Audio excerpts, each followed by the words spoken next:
Global समुद्र flotilla ये एक ऐसा अभियान है जो गाजा में चल रही लंबे समय से नाकाबंदी को तोड़ने के लिए प्रयासरत है, जिसमें तमाम देशों के मानवाधिकार कार्यकर्ता, पत्रकार, सांसद ये सब जा रहे हैं गाजा की तरफ तमाम मानवीय सहायता, दवाइयां, खाना, पानी ये सब लेकर। लेकिन उनके जाने का रास्ता है समुद्र का, क्योंकि जितने भी जमीनी रास्ते हैं वहां पर नाकेबंदी कर रखी है इजराइल ने। अब हम इसके नाम पर गौर करें, ग्लोबल समुद्र फ्लोटिला। समुद्र एक अरबी भाषा का शब्द है जिसका मतलब होता है शांतिपूर्वक डटे रहना, और फ्लोटिला मतलब तैरते हुए जाना।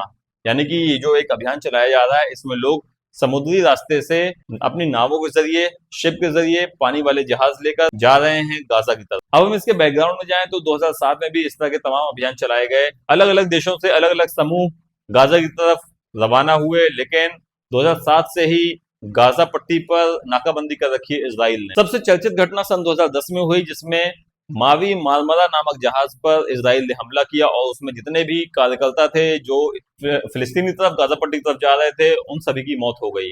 2024 और 2025 में भी इस तरह के अभियान चलाए गए, जिसमें तमाम देशों के सांसद, प्रतिनिधि भी मौजूद थे और उनको रास्ते में ही इजरायली सेना द्वारा रोक लिया गया। जो फ्लोटिला रवाना है गाजा पट्टी की तरफ, इसकी शुरुआत हुई है अगस्त में स्पेन के बार्सिलोना से। इसके अलावा कुछ जहाज इटली से भी निकले हैं। इस तरह से तमाम ममालिक के जहाज रवाना है गाजा पट्टी की तरफ। इस फ्लोटिला में 40 से अधिक जहाज हैं, जिनमें लगभग 500 कार्यकर्ता हैं, जिसमें महिलाएं भी काफी अधिक संख्या में शामिल हैं। ये जहाज गाजा तट से लगभग 120 नॉटिकल माइल तक पहुंच चुके हैं, जिसको हाई रिस्क जोन भी माना जाता है। इजराइल की नौसेना ने इनको घेरने की भी कोशिश की और साथ में इन पर साइबर अटैक करने की भी कोशिश की। अब अगर हम इन जहाजों के रूट की बात करें तो ये जहाज स्पेन के बार्सिलोना से शुरू हुए और भूमध्य सागर से होते हुए इनको पहुंचना है गाजा के तट तक। 1 अक्टूबर 2025 की जो वर्तमान स्थिति है उसमें जितने भी ये जहाज हैं, जितना भी ये काफिला है, ये गाजा तट से 50 नॉटिकल माइल की दूरी पर है, जो कि बहुत ही हाई रिस्क और हाई सेंसिटिव जोन माना जाता है। अब इसमें संभावनाएं क्या क्या है? संभावनाएं ये है कि रास्ते में ही इनको रोका जा सकता है, क्योंकि ये अभियान अब आ चुका है इजराइल के समुद्री क्षेत्र की तरफ। ये जो फ्लोटिला है इजराइल के समुद्री क्षेत्र के पास पहुंच चुका है।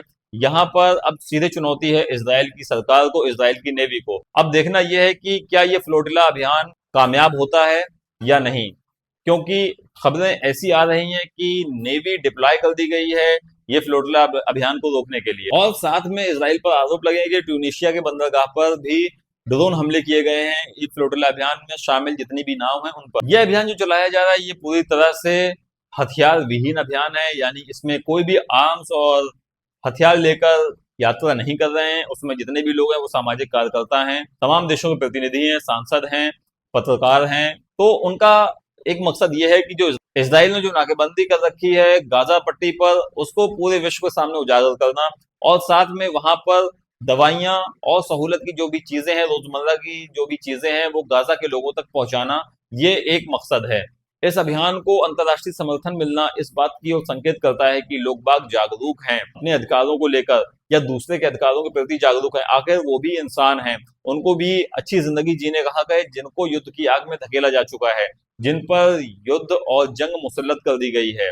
ग्लोबल समुद्र फ्लोटिला अभियान के लिए आगे के आने वाले 2 से 3 दिन बहुत ही ज्यादा अहम है, क्योंकि ये वक्त अब ये तय करेगा कि ये अभियान आगे जारी रह पाएगा या नहीं, या इन्हें बीच में रोक दिया जाएगा। और एक बात आपको बताते चले कि इसमें जो भी लोग शामिल हैं वो सिर्फ मुस्लिम ही नहीं बल्कि और दूसरे रिलीजन के भी हैं, जो पीस चाहते हैं, जो अमन चाहते हैं। और साथ में हम आपको बताते चले कि जो भारत सरकार का रवैया रहा है वो हमेशा फिलिस्तीन के समर्थन में रहा है, फिलिस्तीन के पक्ष में रहा है। चाहे वो यूएन असेंबली में वोट करने की बात हो तो वहां पर भी ये देखा गया कि इंडिया ने हमेशा फिलिस्तीन के समर्थन में ही अपना वोट दिया है, क्योंकि गुलामी का दंश जो देश झेल चुका है वो दूसरे की मजबूरी और दूसरे की परेशानी को अच्छे से समझ सकता है। इस पूरे मुद्दे पर आपकी क्या राय है, आप हमें कमेंट करके जरूर बताएं।